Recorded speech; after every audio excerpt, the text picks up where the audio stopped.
If you remember, we learned already about what the less than, greater than, and equal to signs look like with inequalities. In your notes, I want you to write down this bell ringer activity. You may need to pause the video in order to write it down.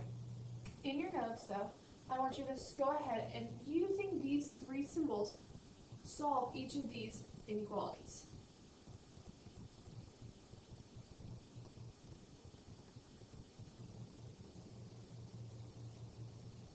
Now that you've solved all three of these inequalities, we are going to look at what the solution of an inequality looks like.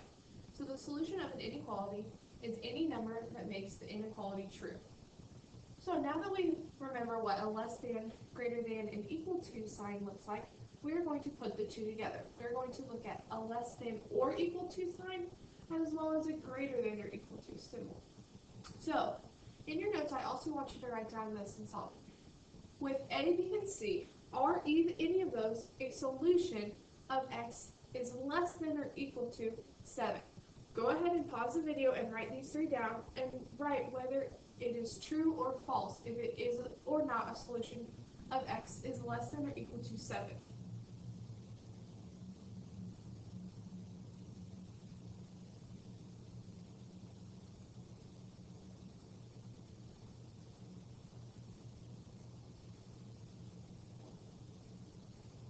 Now that you've written all of that down, we are going to look at an example of an inequality.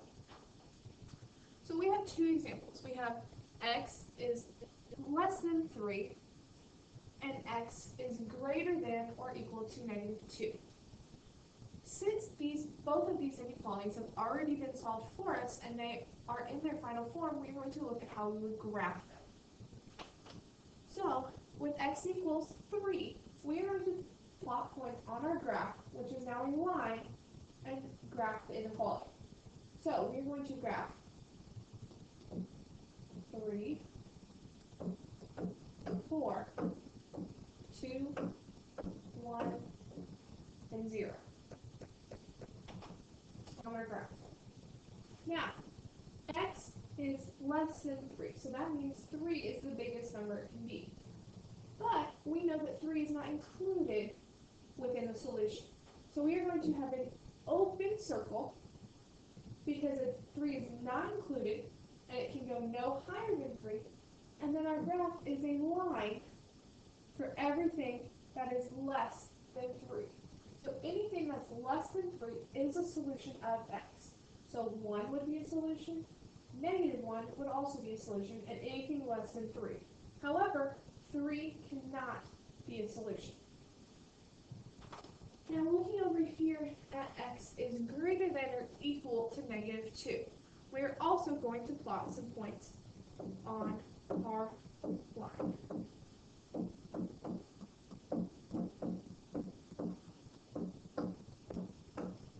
Okay, so we have plotted -4 to 2 on our graph. Now x is greater than or equal to -2. So that means our graph is going to include -2.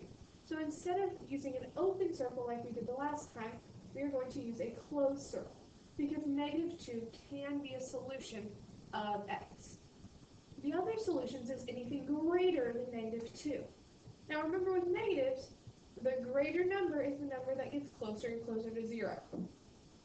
So we're going to draw a line with an arrow showing that any solution greater than -2 will work for this inequality. Make sure you're writing these down. If you need to pause the video, do so in order to write these down.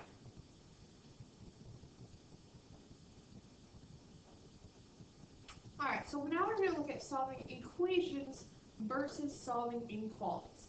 We've been working a lot on solving equations. So let's first look at this one.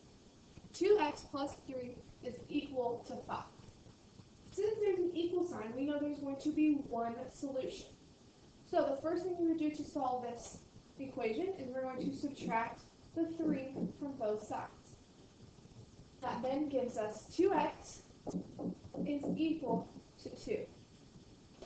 Our next step is to divide by 2, and then we have our answer. X is equal to 1.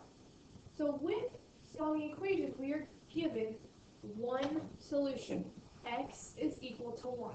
There's only one answer that works for that equation.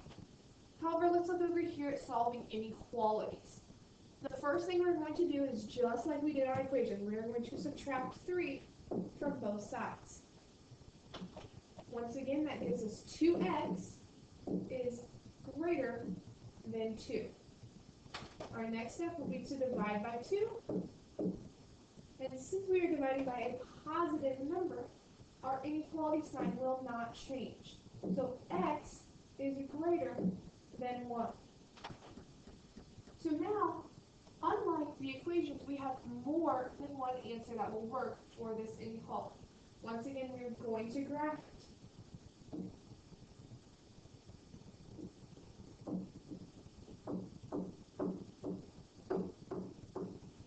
We just want to pick points on both sides of our inequality so that we can get a full picture of what the graph will look like. Now, since this is x is greater than 1, our circle is going to be open, and it is greater. So it's going to be any solution that is greater than 1. So anything bigger than 1, but not including 1, will be a solution. So there are lots of solutions that could be possible for the inequalities, but only one for the equations. Make sure you have this all written down. If you have any questions over solving inequalities, make sure you write them down and bring them to class on the next day.